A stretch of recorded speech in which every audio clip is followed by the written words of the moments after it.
Assalamu alaikum everyone, this is Iqra. I'm a hypnotherapist and a relationship coach, and I help you deal with your childhood traumas and how removing and resolving your childhood traumas that are impacting your self-esteem and self-worth in the relationships can help you transform and fix your relationship to 180 degree. So let's begin for today's topic. Your unmet needs from childhood are resulting into you overcompensating for people in relationships because you have been taught that if you're not the one who's compromising, then you are going to consistently lose people. Well, compromise is all right, being patient is fine, but sometimes you're applying these concepts in the wrong way, in the wrong places. So let's suppose you are a mom and you're trying to babysit your child consistently to a degree that you won't even do their homework. You want to help them because that's your love. But sometimes that love is going to backfire because you are doing their job.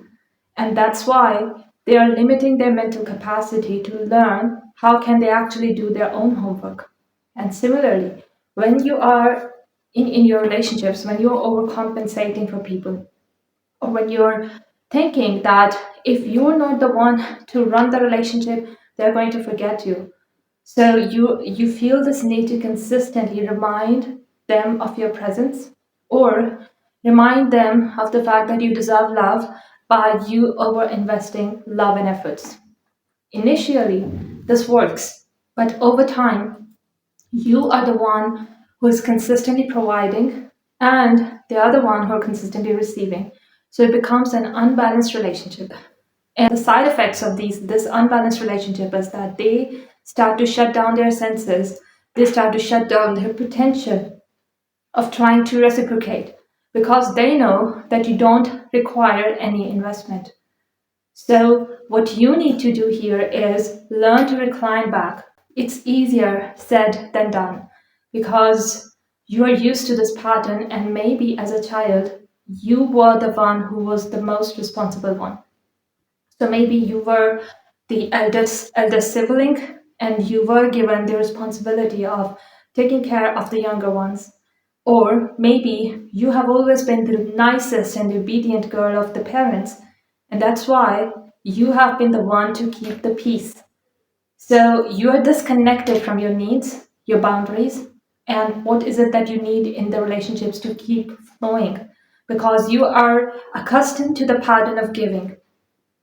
And as a result, you are the one who suffers the most because you do a lot for people, but people are not reciprocating at the same pace because you are disconnected from your own needs. And that's why sometimes women come to me and they're like, well, we don't know what are our needs. We're never used to this term. All we know is that we have to compromise and sacrifice because we are women. When in actual, when you're compromising and sacrificing, you are removing the feminine energy in you. And with the removal of the feminine energy, the man and the people around you, they are just going to understand that you are always the doing energy. You can do everything. So they will take you for granted. And when you start reclining back and start connecting with yourself and let go of the fear of losing people, when you let go of this fear that whatever they think about you, however they assume about you, when you're just letting go of that fear, you are you are reclaiming back your power and you are becoming that person who is not trying to all the time fix the things that people are breaking.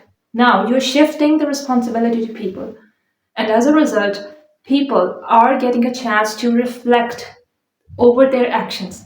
They're getting the space and the freedom to reflect over their actions, that you can also recline back and whatever the damage that they have caused, now it's their job to mend it. Okay? It's their job to apologize, or maybe it's their job to now cooperate or reciprocate your energy. But how would people get the signal when you say to them once, they react, and you fall back to the same pattern where you want to give and give and give because you just want to be the compromising one? So this is like you wanting to stay in the victim mode, where you're just expecting that people are going to get the unconscious signals that you're doing so much for them. No, anything that's available for free, that's taken for granted. So you don't have to worry about the psychological impact, that because that's always going to be in your favor when you choose yourself. And you do not have to even worry about losing people, because you're not losing people this way. You're gaining their respect, their attention, and their love. And they're also getting a chance to participate in the relationship. But when you are over participating, they're not getting that space to participate. So they will be distracted. They're going to invest the same energy into their friends, into their other hobbies, other activities, but not you. So if you really want to reverse the whole dynamic, then you will have to start from here. Learn your incapacity. And as an exercise, take a pen and a paper and write down what are your needs in this relationship and where exactly you feel incapacitated. Now, there might be many areas where you are incapacitated, and that's all right. But you can start unwinding slowly. You can start stepping back slowly from those areas instead of fearing that you have to say no or discuss or communicate. You can communicate before drawing a boundary and see how people respond, and then slowly start stepping away. And it all depends on what you are capacitated to do. For example, if you feel that you're fine doing a certain thing at home, okay, you're fine doing a certain role, a certain kind of compromise. It's not burning you out. It's not making you feel less worthy, or you feel that it is for a time being and you're slowly learning to unwind. That's completely fine. You can choose that role, but then there are other areas as well where you know that you are consistently overdoing, and that's where, again, from that area, slowly start stepping away, start communicating, because when you're stepping away from something, you're going to feel the natural worry and guilt inside of you. So, to get over that guilt, you would have to slowly step away by communicating. And communication, again, it's not to be it's not supposed to be toxic.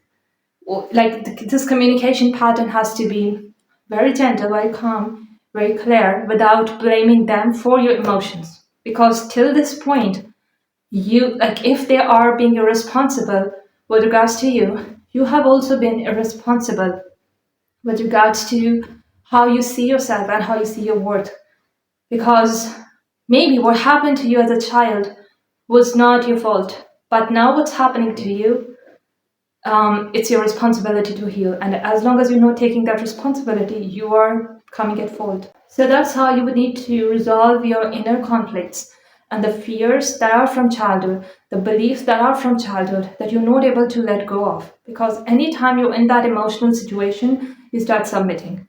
Because there is a belief that's wired in your brain. And that's why we will need to do the hypnosis to rewire that belief, to change that belief, to take you back to the past and to release those traumas, so that you start reclining back and start becoming feminine. And the moment you become feminine, automatically you're going to become more attractive. And then when you become attractive, you're going to have more love and attention effortlessly. And that's what you deserve. So simply drop me a DM if that's what you want. Like, we can discuss one on one what are your issues and how exactly can we work on your problems.